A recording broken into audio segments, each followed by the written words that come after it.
Soha channel. Welcome to Soha channel.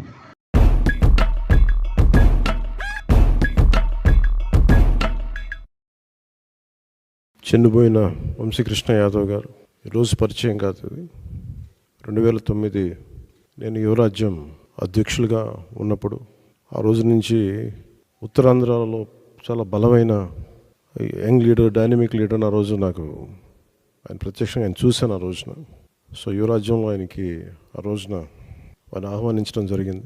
కోఇన్సిడెంటల్గా మళ్ళీ 2009 తర్వాత మళ్ళీ 2023లో ఎమ్మెల్సీ అభ్యర్థిగా ఉండి కూడా మనస్ఫూర్తిగా ఈ రోజున జనసేన పార్టీలోకి వచ్చినందుకు మనస్ఫూర్తిగా శ్రీ చెన్నుబోయిన వంశీకృష్ణ యాదవ్ గారిని మనస్ఫూర్తిగా ఆహ్వానిస్తున్నాను.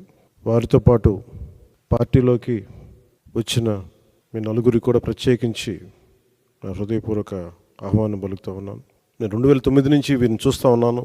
చాలామంది ఆ రోజుల్లో, ఇంక్లూడింగ్ తెలంగాణలో కూడా చాలామంది యువరాజ్యంలో ఉన్న వ్యక్తులు చాలామంది కీలకమైన నాయకులు అయ్యారు ఈ రోజున, అటు తెలంగాణలోనూ ఇటు ఆంధ్రాలో.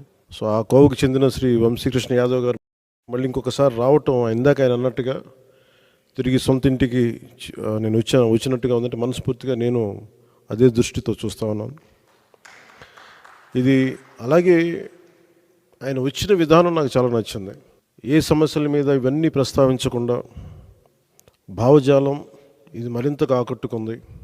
ఆయన పార్టీలోకి రాకముందు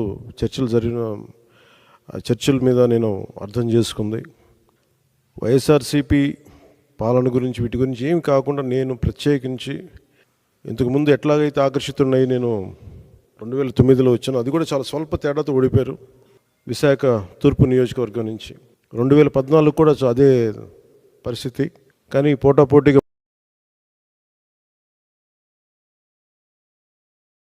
నాయకుడిని జనసేనకి మనస్ఫూర్తిగా ఇష్టపడి వచ్చినందుకు ఇంకొక మారు మనస్ఫూర్తిగా ధన్యవాదాలు తెలుపుకుంటూ, ఏ నమ్మకంతో అయితే జనసేనలోకి వచ్చారో మీకు మనస్ఫూర్తిగా నేను వ్యక్తిగతంగా పార్టీ పరంగా భరోసా ఇస్తున్నాను. మీకు అండగా ఉంటాం. మీతో పాటు వచ్చిన మీ అందరికీ కూడా ఈ రోజున కండువాలించిన ప్రతి ఒక్కరు కూడా పేరు పేరున మీరు ఒకళ్ళు ఇద్దరు నాకు ఖచ్చితంగా యువరాజ్యంలో చేశారని అనుకుంటా ఉన్నాను. మీరు చేశారు, దుర్గాప్రసాద్ గారు. సో మీ అందరికీ మరోమారు మనస్ఫూర్తిగా స్వాగతం పలుకుతూ, నేను చూస్తుంది మీకు ఆయనతో పాటు గత దశాబ్దన్నర కాలంగా ఉన్నారు కాబట్టి ఆయనకి ప్రత్యేకించి మీకు చెప్తున్నాను. ఇది ఆయన్ని నేను ఒక నియోజకవర్గం దృష్టితో చూడట్లేదు. అలాంటి బలమైన వ్యక్తులు రాష్ట్రానికి చాలా అవసరం. రాష్ట్ర స్థాయి నాయకుడిగా ఆయన ఎదగాలి. మనస్ఫూర్తిగా దానికి నా వంతు కృషి నేను చేస్తానని మీకు తెలియజేసుకుంటూ, ఆయన నమ్మి మీరు ఇంతకాలం ఆయనతో ఉన్నందుకు మీరు మనస్ఫూర్తిగా భవిష్యత్తులో ఆయనకి మంచి భవిష్యత్తు వేసేలాగా పార్టీ చాలా నిర్మాణాత్మక చర్యలు తీసుకుంటాం. చాలా బలంగా ఆయనకి అండగా ఉంటామని తెలియజేసుకుంటూ, దీనికోసం ఆయన పార్టీలో చేరిక వచ్చిన ఇక్కడ జనసేన నాయకులందరికీ, దీనిని ఒక క్రమంలో తీసుకొచ్చిన పిఎస్సి చైర్మన్ పెద్దలు నాయకులు నాదెండ్ల మనోహర్ గారికి కూడా ప్రత్యేక ధన్యవాదాలు తెలుపుకుంటూ, ఈ సందర్భంలో ఎన్నికలు రాబోతున్నాయి. హార్డ్లీ ఒక 70-80 రోజుల్లో ఉన్నాయి.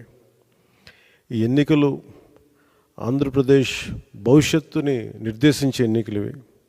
ఏ అభివృద్ధి కోసం అయితే మీరు అందరూ అహిర్నిశలు వైసీపీకి దాదాపు 2014 నుంచి ఆవిర్భావం నుంచి ఆయన పనిచేసిన వ్యక్తి. అంటే మీ అందరి ఆశలు కూడా ఉత్తరాంధ్ర అభివృద్ధి కానీ మీ వ్యక్తిగతంగా మీరు ఎదగడంతో పాటు ఉత్తరాంధ్ర అభివృద్ధి, రాష్ట్ర అభివృద్ధిని ఆకాంక్షించే మీరు చేశారు. అది ఎంతవరకు జరిగిందనేది మీకు అందరికీ తెలుసు.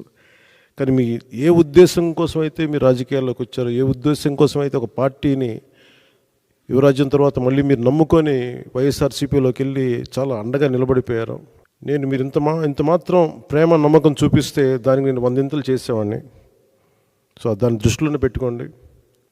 ఇది ప్రత్యేకించి సందర్భంలో చాలా మాట్లాడాలని ఉంది, కానీ ఇంకా సమయం ఉంది, వాటి గురించి మాట్లాడతాను.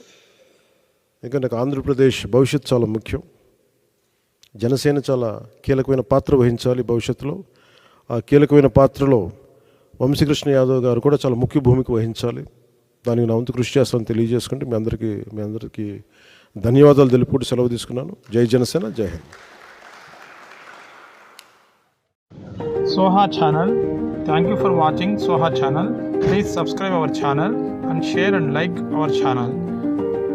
దయచేసి మా ఛానల్ని సబ్స్క్రైబ్ చేయండి, మా ఛానల్ని లైక్ చేయండి, షేర్ చేయండి. Thank you for watching.